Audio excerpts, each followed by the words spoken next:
Hello and welcome to the EDHREC room, a place for some casual discussion about Commander. I'm joined, as always, by Matt Morgan. How you doing, bud? I'm good. I had a dream last night. I was swimming in an ocean full of orange soda, and I woke up and realized it was just a fantasy. Stop it. That's so good. You're too good at these. You might say my dreams were crushed. Nope, we're done. That's so really... Anyway, I'm also joined by Dana. How are you doing, man? I'm doing good. Now, Joey, how do you know that your graveyard strategy is popular? How, Dana? I'd love to know. Your creatures are just dying to get in. I appreciate that. I appreciate that very much. And you also kind of segue us into a little bit the topic that we're discussing in this rec room. We're doing just a small series about our personal favorite Commander strategies, the tips that we have for those strategies, or the things that make us love them as much as we do and make them our signature styles. And this time I'm talking about graveyards and why I like them so much, because graveyards are the best. And I hope that when this is all done, Dana, as you pointed out, y'all will also be dying to get in too. Well, so the question is, though, Joey, so why is that your favorite strategy? Like what is it about graveyards that made you so attracted to brewing so many decks around replaying stuff from the yard? Because graveyards are so good. So I know that's a vague description, but it's just that they're so good, man. It's such a you have a way with words, Joey. I host a podcast, and let me tell you, good cards are good. These cards are good. First of all, the fact that a big graveyard, if you can pull stuff out of it, it's like you have an enormous hand, basically, because there's so much that you can play with from there. It's like you're not restricted to that 7-card hand. You've got so much more going on. Like it's just beautiful. But honestly, that's not even the only reason. I remember a long time ago, back playing it in F&M, I played against a guy who had a Dread Return strategy, and it just knocked my socks off. He absolutely demolished me with this card. He had Bridge from Below's in his graveyard, so when his creatures died or something to that effect, he would make a bunch of zombies, and then he'd sacrifice those zombies by flashing back a Dread Return to revive an Acroma and then a Flamekin Zealot or whatever from his graveyard, despite the fact that he didn't have planes or mountains in his deck. He was getting these cards. And I was just like, you can do that, in my 12-year-old voice. So it was more like, you can do that. I was just totally wowed by how efficient all of that was, because it was cheating, but he was doing it legally. And that kind of has always stuck with me. I wanted to build my own versions of that. And that totally crept into my Commander experience as well, because what I like doing is cheating, but legally. I want to just cheat stuff into play, and graveyards are one of the most hyper-efficient ways to do that. It is so much disgusting potential, and I love just paying 2 mana with an Animate Dead to get a 10-mana creature back out of the yard and making everyone else go that's ahead of curve. It's such a power move. It's such a trip. So do you think that was kind of your first glimpse into how the game is significantly more complicated than maybe it first appears on paper? I mean, most likely, yeah. I had certainly been kind of in the Boros or the Izzet ways before that point, I think. And I was beginning to experiment around with mono black, Corlash Heir to Blackblade deck. But then I saw that type of strategy, and I was just there's so much more happening here that isn't just a combat step, and I need to visit that part of the game. It turned me to the dark side. Absolutely. The complexity drew me in. It's the dark side seduced me. Well, and looking at your decks, Joey, it's not just you're doing graveyard things, because when you look at your actual decks, that gets really vague and unspecific, because you have so many graveyard decks, but also True. They're doing fairly different things. You have Marin that is recurring these engines and making sure that you're getting these massive threats, usually for cheapest free. But then you have your Conrad deck, which does not do that at all. It's cranking through so many graveyard triggers. And then your Mimeoplasm deck that I still don't enjoy seeing ever. That's just what is the most silly thing I can reanimate, and how fast can I do it? So it's just crazy how many different things you're doing. So you say graveyard decks, but that's not specific at all.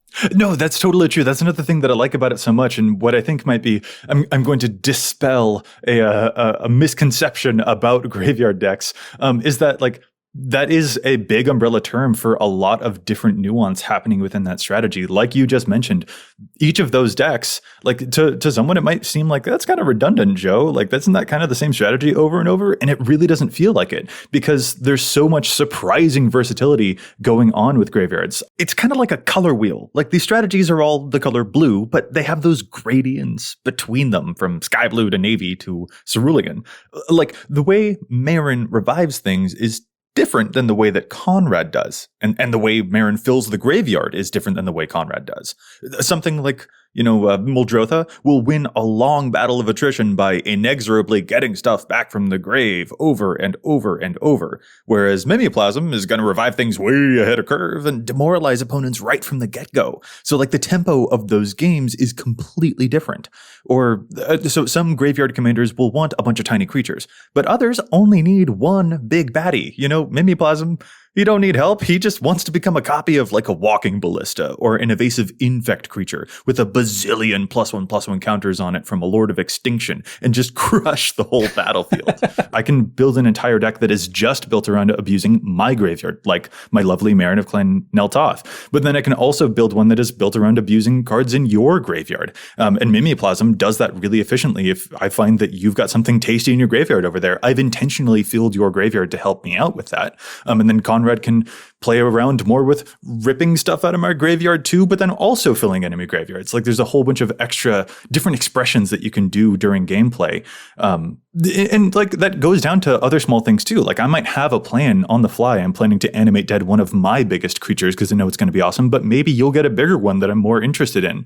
And that sounds really great. Or a really fun sort of juggling act is measuring how much value my opponents will get off of my living death spell that brings everyone's graveyards back into play.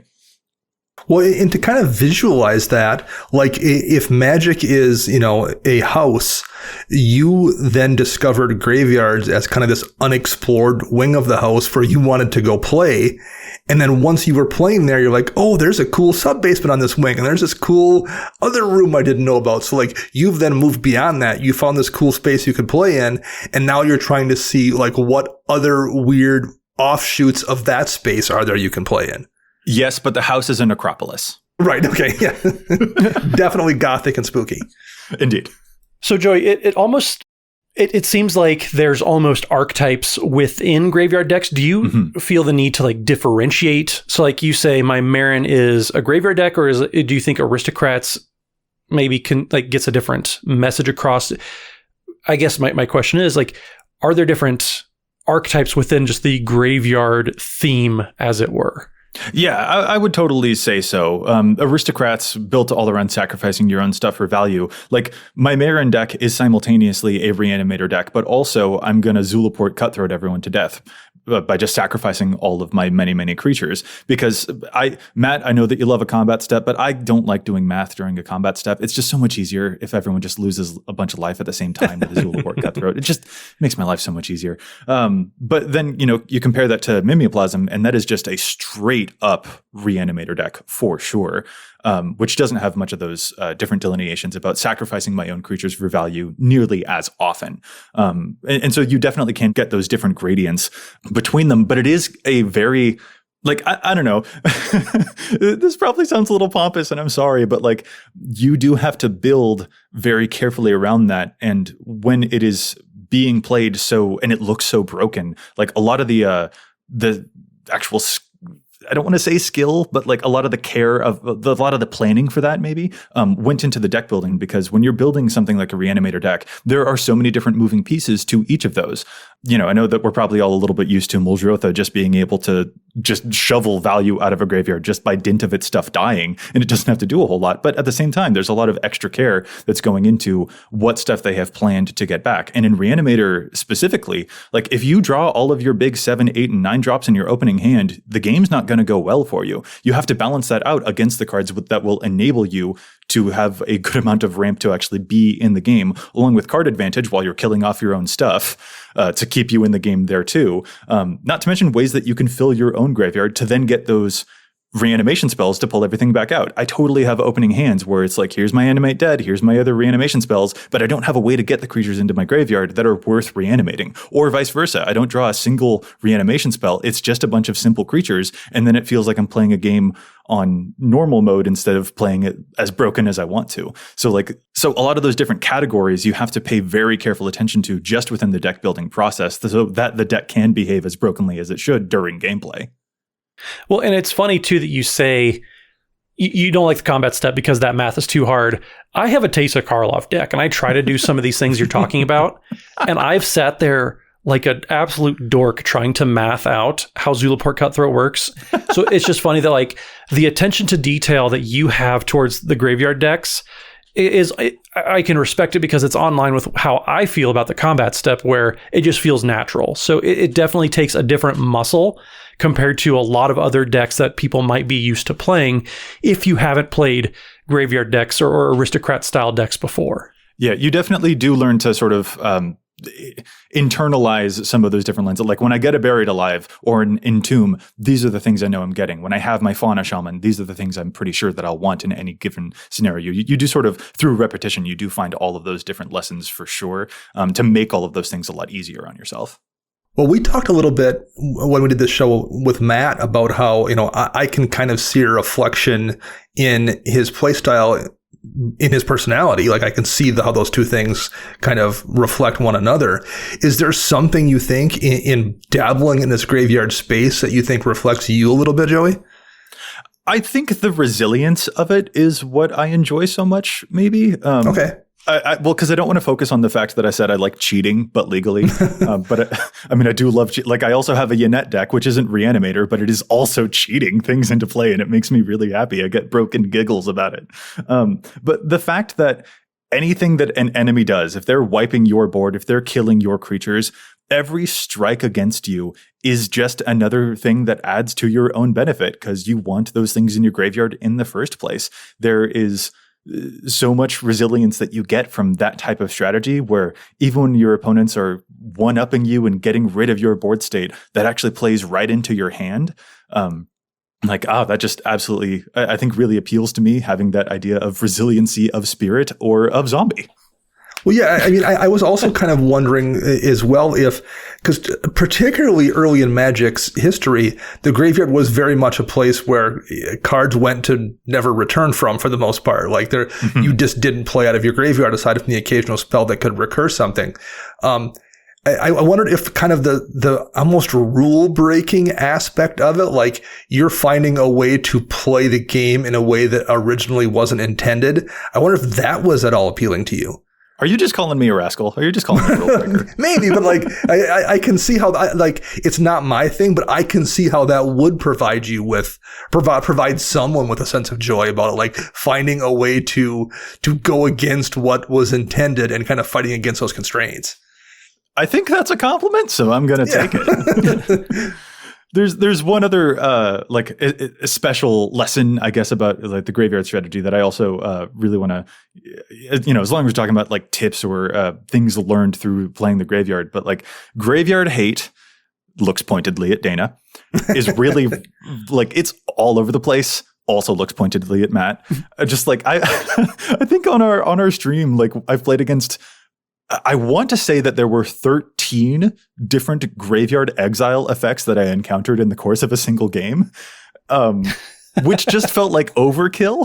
That was really bad. So like, this is totally, it has the capacity to be such a glass cannon strategy for sure, because a single Bojuka Bog is just like, dang, there went all of my hard work. A Rest in Peace is like, I just make grumbling noises when that card happens, because it's just like all my hard work then and now is completely just out the window. There's almost nothing I can do. I got to get back into it. But like that also kind of appeals to me because yes, you can build your deck to have answers to those things, but also at the same time, that kind of eats into all of the other categories in your deck that you kind of need to flesh out as well. So if you devote too many cards to the answers to the thing that would wreck your strategy, you kind of may accidentally wreck your own strategy because you won't draw the cards that make the strategy good if you're drawing just too many things that would help keep your graveyard preserved. And that's another thing that you kind of have to keep in mind. Sometimes if they've got the hate, you have to play into it. And if they don't have that answer, then you're going to be good, but you got to make them have it. Yeah, that's definitely the weird push-pull with those decks is if somebody doesn't have a way to interact with the graveyard, you are just going to roll over them. And if people do have answers, you are kind of unable to do very much. Yeah. Well, I mean, the game with the 13... never mind. I actually don't remember how that went, but yeah. Oh, I do, because I was the one that was fielding most of it, and it took you and Ced from One More Mana several attempts to get rid of one Scavenging Ooze, and that little boy, he just did work. He was hungry. He was just trying to find something to put together. But I do appreciate, Joey, that like the graveyard decks, especially that you build, even with all of those grave hate effects that were played by the table, you still found ways to navigate. And I guess this is the one thing that maybe I can't comprehend the same way. Dana's Sphinx control deck, I just can't grok necessarily. But just the way that you're able to, in the face of grave hate, finding ways to time everything. Like you talked about the nuances, and okay, you have to make sure you're taking into consideration your payoffs, your setups. How are you going to navigate? And then just like your vegetable cards, your ramp, everything. There's a lot that goes into the deck building process, and that carries over into the gameplay. Every time that I see you playing any of these many graveyard decks you have, the wheels are constantly turning. You don't get a turn off to kind of, okay, I can make this decision later. Like you have to be making very important decisions literally every single turn.